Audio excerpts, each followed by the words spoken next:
Well, hello, everybody. I have a little announcement to make. This is Judy, and I wanted to kind of tell you about my Bigfoot line.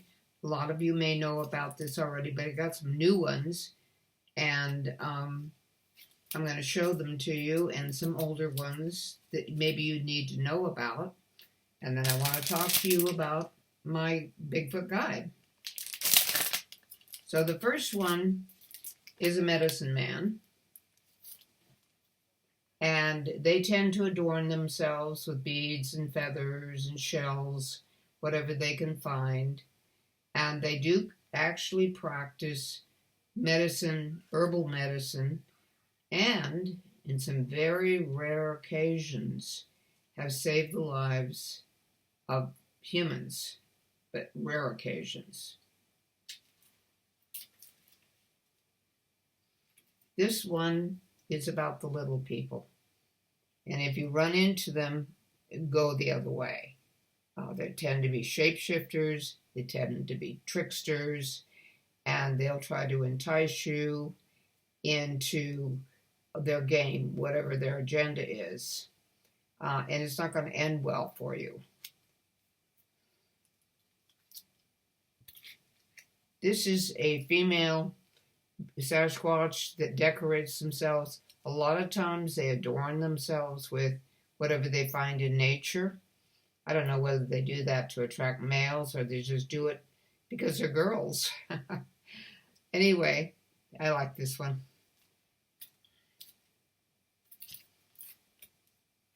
This is electric Bigfoot. Electric Bigfoot is kind of radioactive.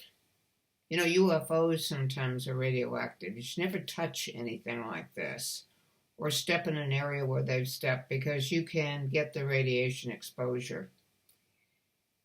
Anyway, they show up on military bases, at places where we have missile silos or a spent atomic energy waste.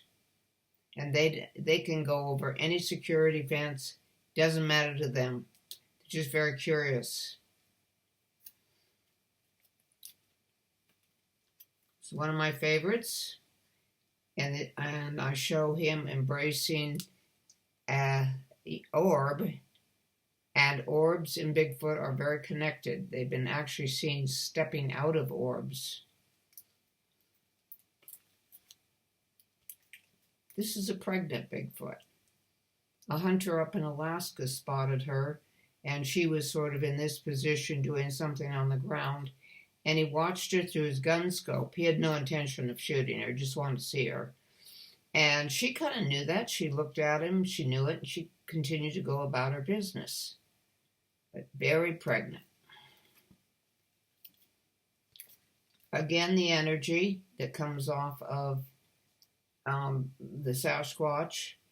Sometimes they use this energy to appear and disappear. They have other energies too, like some of the wildlife. They use infrasound, and there's lots of things they could do with the infrasound. I won't get into that here, but it's interesting. Had to shoot a picture of an orb. Now, I have orbs in my yard, and if I call them up and ask them to make faces for me, I take my camera out with a flash and I shoot pictures into the darkness and hope I get something. Then I come back in, I put them in my computer, and if you ask them, they will come up with a face. And this is one I came up with that I thought was so neat. He had a pipe, so maybe he was a little person, I don't know. But anyway, you can do this if you've got a camera with a good, strong flash. This is my very first one, but this one has a sentimental memory with it for me. 2 o'clock one morning, I was on my computer creating art, and I saw something in the window, and I looked, and he was looking over my shoulder, watching me do my artwork. And it scared me to death. And this is when I didn't know that much about them. So I just went upstairs and went to bed. I didn't know what else I could do. But when we looked at each other startled, and he pulled away into the dark.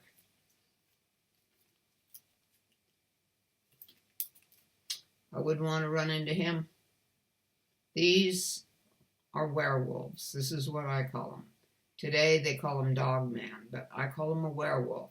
Their origin was Europe. It's where you hear all these tales in Europe about the werewolf. So apparently they have migrated over. They're seen on the east coast of Canada, the United States, and down through the south of the United States. Also, I hear they're in Arizona. I would not want to run into one of these. We know very little bit about them, and they are a direct enemy of the Bigfoot. Here's a portal for you. Now, I've seen one portal in my yard, and I backed away from it.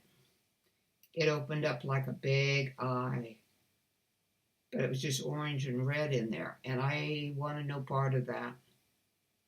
But I think it didn't know I was there, because as soon as I reacted, it closed up.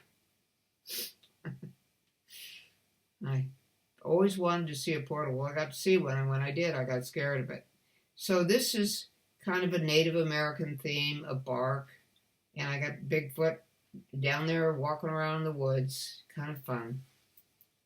And I have cards that I make all the time to add to this collection. I've got a couple up here in my head that I'm creating now, based on what I know and the reports I hear. I listen to a man called Steve Isidol, How to Hunt, and I also have a very good Native American medicine woman friend named Kat Hansen, and they have gotten me through all my fear around this topic. And when I relax and I let go, after so many years of them being in my life, they just play pranks on me now, and it's kind of fun. I have to laugh. They're really cute. And then I want to talk to you about this guide, because this guide's important for your safety. If you like to fish, hunt, hike, camp, whatever, you need to know what to do if they come into your life in one of those adventures. This image here is the very first Bigfoot I ever saw. Was in Red Bluff, California, and he was a juvenile. I wasn't scared because, I had no reference point that they were monsters or anything like that. And I have a good experience with them. Now, some people don't. So this guide would really help you if you love to be in the woods. And anyway, all of these, you can get them in Lewiston at the Trading Post down in the Old Town Lewiston, Smokehouse Market, and then in Weaverville, they're at the Up North Ice Creamery, one of my favorite places to go for obvious reasons. Kay's Bookstore, and Gold Rush Jewelers. So it's like in 3 spots there. Anyway, keep your eye out for the new designs. I'm always coming up with something. I've got something in my head now about doing their eyes, because the color in their eyes at night is important for you to know about. Very important. Also want to do I want to do like 3 little babies, because I've seen the babies, and they look like small gorillas, baby gorillas. They are darling. They are so funny. Anyway, thank you for your time, and I hope you'll check out my cards in my book, and I'll talk to you later.